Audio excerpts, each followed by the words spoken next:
रसिको हो नमस्कार. राजकारणामध्ये काही माणसांच्या भूमिका असतात तर काही माणसांच्या भूमिका नसतात. ज्या माणसांच्या भूमिका असतात त्यापैकी काही जण परिणामांची चिंता करतात तर काही जण करत नाहीत. जी माणसं परिणामांची चिंता करतात ते थांबतात, अडकतात, कचरतात, घाबरतात. मात्र जी माणसं परिणामांची चिंता करत नाहीत ती मात्र निर्धास्त असतात. कारण त्यांना माहित असतं आपण घेत असलेल्या भूमिकेचा केंद्रबिंदू इथला सर्वसामान्य नागरिक आहे. कारण त्यांना माहित असतं आपण घेत असलेल्या भूमिकेमुळे या सर्वसामान्य नागरिकाच्या खोपटापर्यंत त्या सूर्यनारायण सूर्यप्रकाशाची किरण येऊन पोहोचणार आहेत. कारण त्यांना माहित असतं आपण घेत असलेल्या भूमिकेमुळे या समाजाचा विकासच होणार आहे. प्रसंगी स्वतःची कारकीर्द सुद्धा पणाला लावायला ही माणसं तयार असतात. अशी मोजकीच माणसं या महाराष्ट्राच्या राजकारणामध्ये आपल्याला पाहायला मिळतील. आणि त्या मोजक्यांपैकी अग्रगण्य स्थानी असणारं नाव म्हणजेच आदरणीय अजितदादा पवार साहेबांचं आहे. अजितदादा पवार साहेब म्हणजे अतिशय स्पष्ट वक्ता, परखड नेता आणि वेळेचा पक्का नेता अशी असणारी ओळख. अहो, गावचा सरपंच सुद्धा ज्या सामान्य माणसाला वेळ देऊ शकत नाही अशा सामान्यातल्या सामान्य माणसाला कुठल्याही मध्यस्थीशिवाय भेटायला तयार असणारा नेता म्हणजे अजितदादा पवार साहेब. दर गुरुवारी सकाळी 7 वाजल्यापासून जनता दरबारामध्ये जनतेची गाऱ्हाणी ऐकायला आणि ती सोडवायला उपलब्ध असणारा नेता म्हणजे सुद्धा अजितदादा पवार साहेब. अतिशय परखड वक्तृत्व, नेतृत्व, कर्तृत्व, दातृत्व अशा अनेक गोष्टींचा संगम म्हणजे सुद्धा अजितदादा पवार साहेब आहेत. आणि त्यांचीच एकंदर कारकीर्द आणि त्यांनी आजतागायत घेतलेल्या परिणामकारक भूमिकांवरती व्यक्त होण्यासाठी उभा आहे. नमस्कार, मी अक्षय मारुती इळके, इचलकरंजी, कोल्हापूरवरून विषय मांडतोय माननीय अजितदादा पवार, कारकीर्द आणि परिणामकारक भूमिका.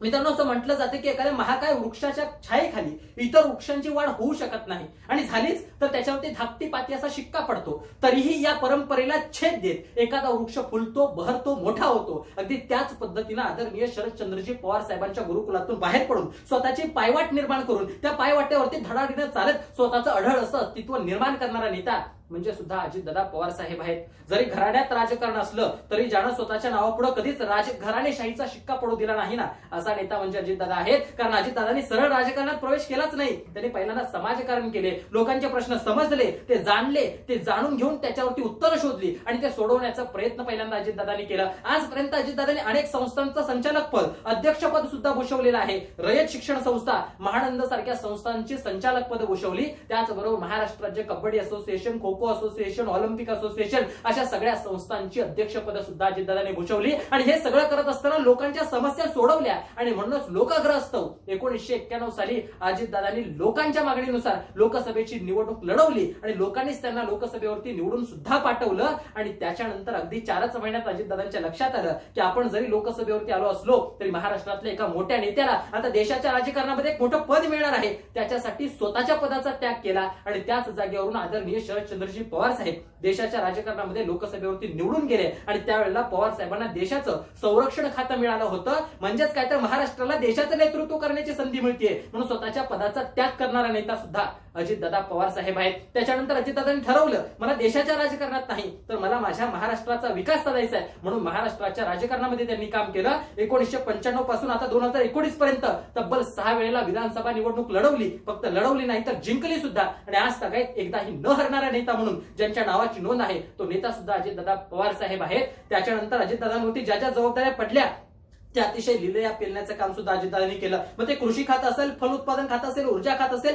पाणी पुरवठा खातं असेल, ग्रामविकास खातं असेल किंवा आता असणारं त्यांच्याकडचं अर्थमंत्री पद असेल किंवा मग महाराष्ट्र राज्याचा सर्वाधिक वेळा उपमुख्यमंत्री पद भूषवण्याचं काम सुद्धा अजितदादांनी केलेलं आहे.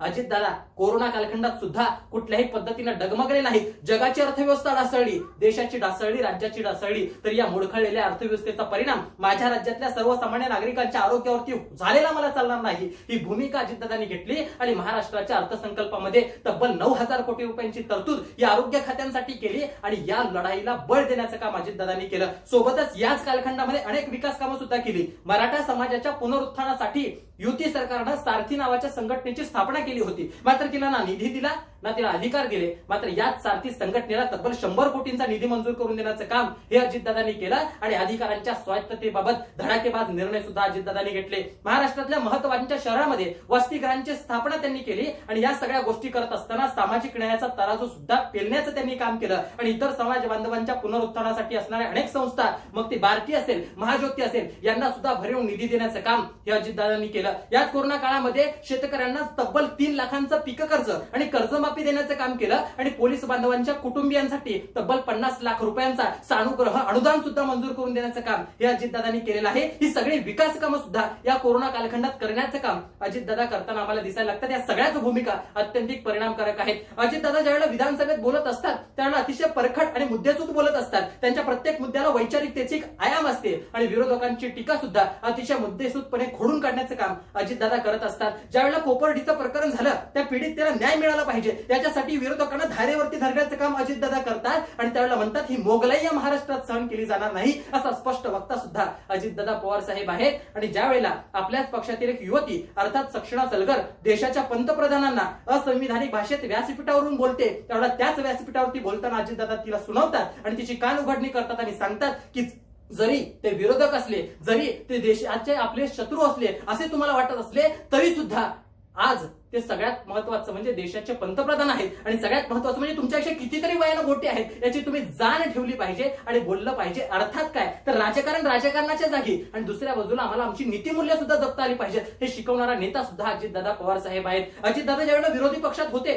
रॅली काढली होती सरकारच्या काही भूमिका आवडल्या नाहीत म्हणून आणि त्या यवतमाळच्या रॅलीमध्ये एक संगीता काळे नावाची महिला अजितदादांजवळ येते स्वतःची गाराणी सांगते. त्यावेळेला अजितदादांना लक्षात येतं ही महिला विधवा आहे तिची थोडीशी शेती आहे 2 मुलं आहेत त्यांचा उदरनिर्वाह करण्यासाठी तिला विहीर मंजूर करून हवी आहे मात्र ती मंजूर होत नाही. त्यावेळेला त्याच हजारोंच्या गर्दीमध्ये कलेक्टर ऑफिसला फोन लावतात आणि तिचा प्रश्न सोडवतात ना त्यावेळची ती त्यांची भूमिका सुद्धा अत्यंत परिणामकारक आहे असं मला वाटतं. अजितदादांनी 2019च्या निवडणुकीनंतर जी भूमिका घेतली ती चुकीची आहे असं अनेकांचं मत होतं. मला त्या सगळ्यांना इतकंच सांगायचं आहे जर आपण इतिहास पाहिला तर छत्रपती शिवाजी महाराज ज्यावेळेला आग्र्याच्या कैदेतून सुटून पळून येत होते त्यावेळेला वाटेमध्ये त्यांनी शंभूराजांना तिथंच थांबवलं आणि एकटेच स्वराज्यापर्यंत सुखरूप आले कारण त्यांना माहित होतं की दोघंही सुखरूप येऊ शकणार नाही. आणि त्यांनी काय केलं तर वाटेमध्ये अशी अफवा पसरवली की शंभूराजांचं वाटेत निधन झालं. ही बातमी औरंगजेबापर्यंत पोहोचण्याची काळजी घेतली. औरंगजेबापर्यंत बातमी पोहोचली. औरंगजेब पूर्णपणे त्यानं शोध मोहीम थांबवली. त्याला गाफील ठेवण्याचं काम शिवाजी महाराजांनी केलं आणि त्याचाच फायदा घेऊन शंभूराजांना स्वराज्यापर्यंत आणण्याचं काम त्यांनी केलं होतं. अगदी 17व्या शतकामध्ये शत्रूला गाफील ठेवण्यासाठी शिवाजी महाराज अशी चाल रचत असतील तर 21व्या शतकामध्ये विरोधक आपले आमदार फोडू पाहतात हे दिसल्यानंतर ते सामदाम दंडभेद या सगळ्या शक्तींचा वापर करतात हे दिसल्यानंतर अजितदादांनी त्यांना कात्रजचा घाट दाखवला असेल तर त्याच्यात चुकीचं काय आहे.